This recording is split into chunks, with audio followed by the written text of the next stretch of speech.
Hi, ഞാൻ ഇന്നിവിടെ ഉണ്ടാക്കാൻ പോകുന്നത് ഒരു കേർഡ് റൈസാണ്. തൈരും ചോറും കൂടി മിക്സ് ചെയ്താണ് ഇത് ഉണ്ടാക്കുന്നത്. ഇനി ഇതിനാവശ്യമുള്ള സാധനങ്ങൾ എന്തൊക്കെയാണെന്ന് നോക്കാം. ചോറ് ഒരു ബൗൾ,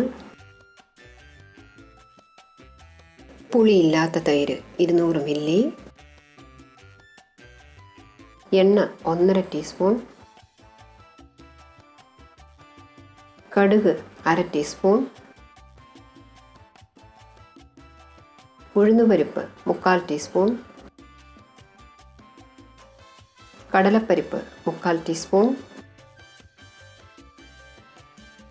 ഇഞ്ചി കൊത്തിയരിഞ്ഞത് 1/2 ടീസ്പൂൺ, ഉപ്പ് ആവശ്യത്തിന്,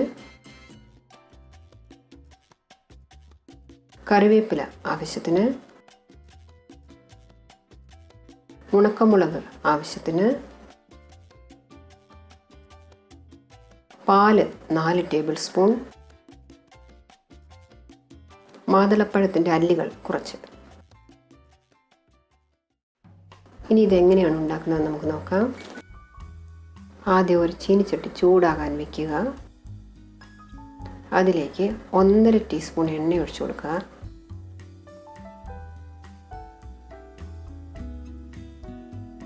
എണ്ണ ചൂടായതും നമുക്ക് കടുക് ഇട്ട് കൊടുക്കാം. കടുക് പൊട്ടിക്കഴിയുമ്പോൾ നമുക്ക് ഉഴുന്നുപരിപ്പ് ചേർക്കാം. കൂടെ തന്നെ കടലപ്പരിപ്പും ചേർത്ത് കൊടുക്കാം.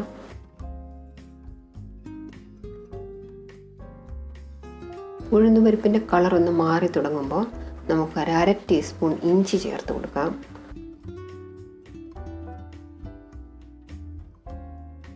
ഇപ്പോൾ നമുക്ക് കറിവേപ്പില ചേർത്ത് ഒന്ന് ഇളക്കി കൊടുക്കാം. കൂടെ തന്നെ ആവശ്യത്തിന് ഉണക്കമുളകും ചേർത്ത് കൊടുക്കണം. ഉണക്കമുളക് മൂത്ത മണം വരുമ്പോൾ നമുക്ക് ചോറ് ആവശ്യത്തിനുള്ളത് ഇട്ട് കൊടുക്കാം. ഞാൻ 1 ബൗൾ ചോറ് എടുത്ത് വെച്ചിരുന്നേ, അതിട്ട് കൊടുത്ത് നന്നായിട്ടൊന്ന് ഇളക്കണം.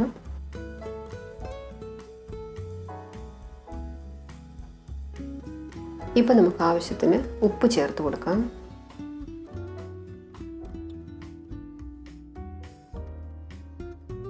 ഞാനിപ്പോൾ ഒരു 4 ടേബിൾ സ്പൂൺ പാല് ചേർക്കുകയാണ്. തൈര് ചോറിനകത്ത് എന്തിനാണ് പാല് ചേർക്കുന്നത് ചോദിച്ചു കഴിഞ്ഞാൽ തൈരിൻ്റെ പുളിപ്പൊന്ന് ബാലൻസ് ചെയ്യാൻ വേണ്ടി മാത്രമാണ് ഒരല്പം പാലൊഴിച്ച് കൊടുക്കുന്നത്. കുട്ടികൾക്കൊക്കെ കൊടുത്തയക്കുകയാണെന്നുണ്ടെങ്കിൽ ഉച്ചയാകുമ്പോഴേക്കും ആ തൈരിൻ്റെ പുളി ഒരല്പം കൂടുമല്ലോ.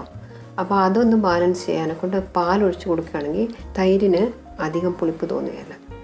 ഞാനിപ്പോൾ തൈര് എടുത്ത് നന്നായിട്ടൊന്ന് അടിച്ച് വെച്ചിട്ടുണ്ടായിരുന്നേ, അതിപ്പോൾ ചേർത്ത് കൊടുക്കുകയാണ്.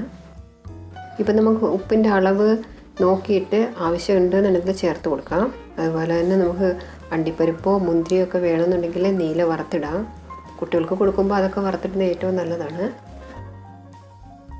മാതളപ്പഴത്തിൻ്റെ കുറച്ച് അല്ലികൾ ഞാൻ എടുത്ത് വെച്ചിട്ടുണ്ട്, അതുകൂടെ ചേർത്ത് കൊടുക്കുകയാണ്. ഇപ്പം നമ്മുടെ കേർഡ് റൈസ് റെഡി ആയിട്ടുണ്ട്. നിങ്ങളെല്ലാവരും ഈ കേർഡ് റൈസ് ഉണ്ടാക്കി നോക്കണേ. നിങ്ങൾക്ക് ഈ വീഡിയോ ഇഷ്ടമായെങ്കിൽ ലൈക്ക് ചെയ്യാൻ മറക്കരുത്. അതുപോലെ തന്നെ ഷെയർ ചെയ്യാനും സബ്സ്ക്രൈബ് ചെയ്യാനും മറക്കരുത് കേട്ടോ. നമുക്കിനി ഇത് സെർവ് ചെയ്യാം.